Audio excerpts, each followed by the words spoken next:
बिस्मिल्लाहिर्रहमानिर्रहीम। अस्सलाम वालेकुम। मैं सैयद इमरान शफ़क़त आपकी खिदमत में हाज़िर हूँ। बजट मंजूर हो चुका है, मगर कल रात तक जो था एक ख़तरा था और ख़्याल ये किया जा रहा था कि शायद हुकूमत के हाथ पांव फूले हुए हैं। असद कैसर साहब जो थे वो वज़ीर-ए-आज़म का जो डिनर था उसमें लोगों को शरीक करने के लिए, उनको इत्तेहादियों को शरीक करने के लिए अपनी सी कोशिशें कर रहे थे। और ज़ाहिर है कि जो बजट होता है वो मैं आगे चल के आपको बताऊंगा, ये किसी भी हुकूमत की का सबसे बड़ा चैलेंज होता है। फिनांस बिल कहते हैं इसको, ये मंजूर करवाना, तो वो मंजूर हो चुका है। लेकिन इसके बावजूद हुकूमत जो अमली तौर पर सिर्फ 7 वोटों की बरतरी पर खड़ी है, इमरान खान की हुकूमत, वो अब मज़ीद कमज़ोर पोजीशन पर आ चुकी है। इसकी वजह है मुस्लिम लीग काफ के सियासी दावपेच।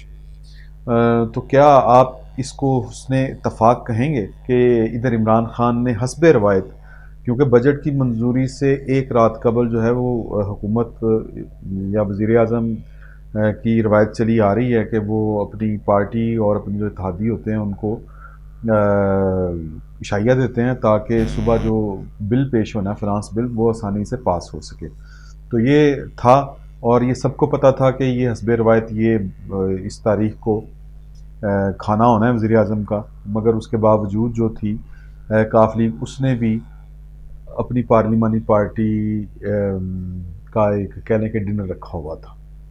तो ये मेरे ख़्याल में ये बिल्कुल इत्तफ़ाक नहीं है, क्योंकि सियासत में ऐसे इत्तफ़ाक़ात बिल्कुल नहीं होते। ये प्लान्ड चीज़ें होती हैं कैलेंडर के मुताबिक। तो अगर काफ लीग वाले वज़ीर-ए-आज़म को ये उज़र पेश कर रहे थे कि जनाब वो हमने भी अपना रखा हुआ था खाना, इसलिए हम उधर नहीं शरीक हो सकते, तो ये जो एक बहानेबाजी है, इसके अलावा और कुछ नहीं है।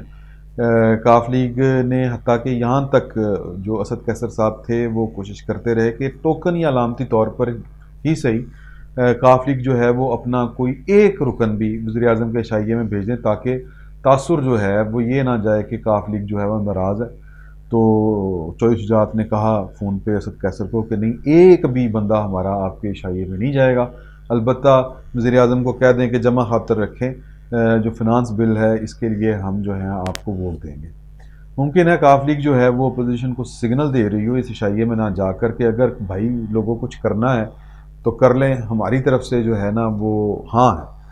तो वैसे तो मैंने इस तरह आपको पहले बताया कि फ़िनांस बिल मंजूर करवाना किसी भी हुकूमत के लिए एक बहुत बड़ा चैलेंज होता है। अगर ये बिल पास ना हो तो समझे हुकूमत का इंतज़ामी जवाब जो है वो ख़त्म हो गया। लेकिन चौधरी शुजात की मेहरबानी के साथ ये वाला काम जो है वो आसानी के साथ हो गया।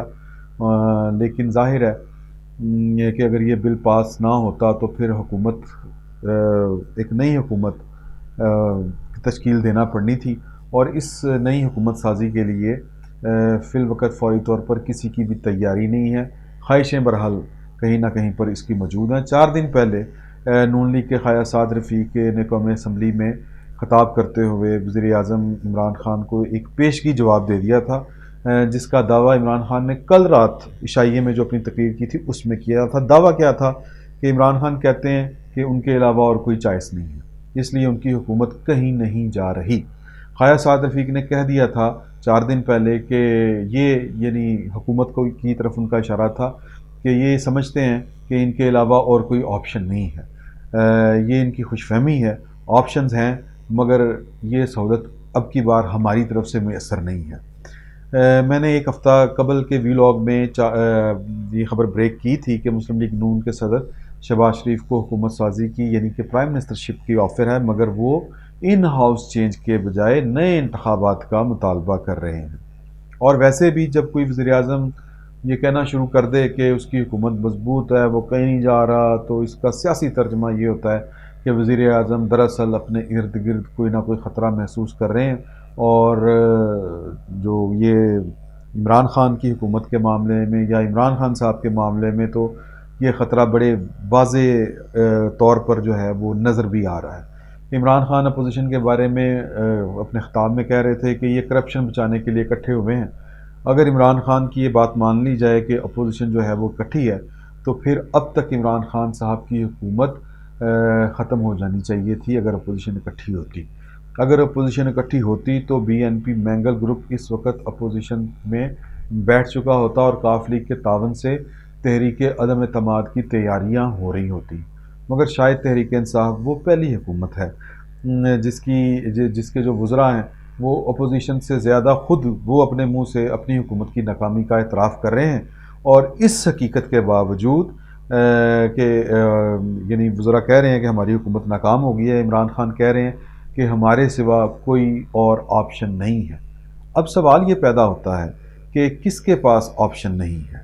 کیا وزیر اعظم عمران خان اپنے منہ سے اعتراف کر رہے ہیں کہ پاکستان میں حکومت کسی کی آپشن ہوتی ہے؟ کسی کا مطلب سمجھے، یعنی کوئی انہیں تبدیل کرنا بھی چاہے تو چاہنے کے باوجود نہیں کر پائے گا۔ یہ کوئی کون ہے؟ ظاہر ہے یہ قوت جو ہوتی ہے یہ پاکستان کی مقتدرہ ہے، اس کو انگلش میں اسٹیبلشمنٹ کہتے ہیں۔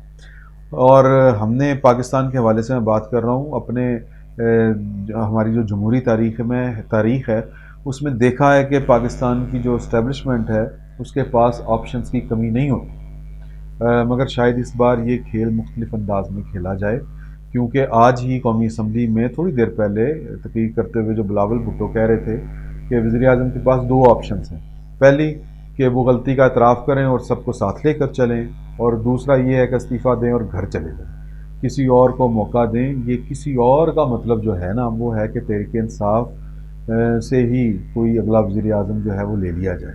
اب یہ بھی وہ کسی کو سنا رہے ہیں کہ ظاہر ہے کہ یعنی اپوزیشن جو ہے وہ ان ہاؤس تبدیلی کے لیے انٹرسٹڈ نہیں ہے۔ حقیقت یہ ہے کہ پاکستان اس وقت تیزی سے ایک انتظامی اور ادارہ جاتی خلا کی طرف بڑھ رہا ہے۔ اپوزیشن روایتی اکھاڑ پچھاڑ میں اس بار فریق نہیں بننا چاہ رہی۔ ملک کی اکانومی پہلے ایک بہت بڑا چیلنج تھا ملک کو، حکومت کو، اب جو ہے وہ سلامتی کے بھی خطرات بڑھ رہے ہیں۔ سلامتی کے حوالے سے اللہ تعالیٰ پاکستان کی خیر رکھے۔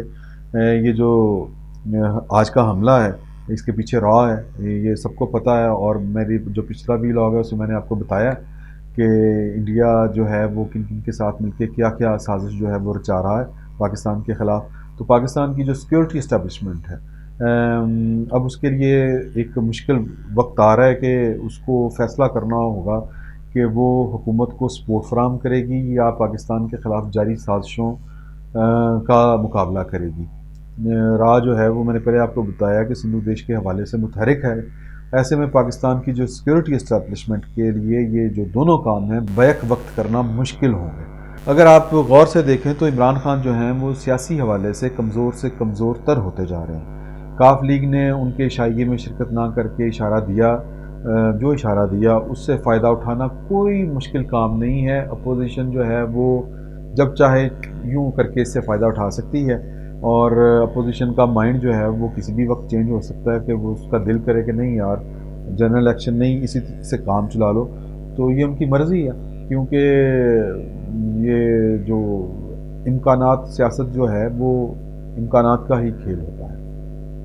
اور ویسے بھی ممکن ہے ایک اور بھی آپشن ہے کہ اپوزیشن کی وہ جو ان ہاؤس چینج کے بجائے جو ہے عام انتخابات والی شرط ہی مان لی جائے۔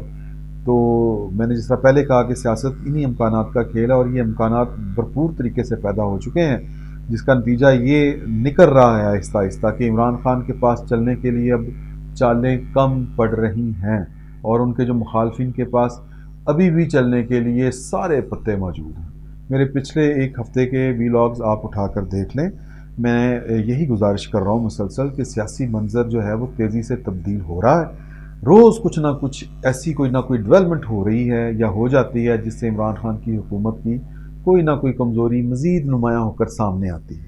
فواد چودھری کا آپ انٹرویو یاد کریں جو انہوں نے وائس آف امریکہ کو دیا تھا، اس میں انہوں نے کہا تھا کہ پاکستان میں پلاننگ جو ہوتی ہے وہ 6 مہینے کی ہوتی ہے، جبکہ عمران خان یہ 5 سال تو 5 سال اگلے 5 سال بھی پورے کرنے کا دعویٰ کر رہے ہیں۔ اب دیکھیں فواد چودھری کی بات سچ ثابت ہوتی ہے یا پھر عمران خان کا دعویٰ درست نکلتا ہے، کیونکہ سیاست ہے، سیاست میں کوئی چیز حتمی نہیں ہوتی، کچھ بھی ہو سکتا ہے۔ بہت بہت شکریہ۔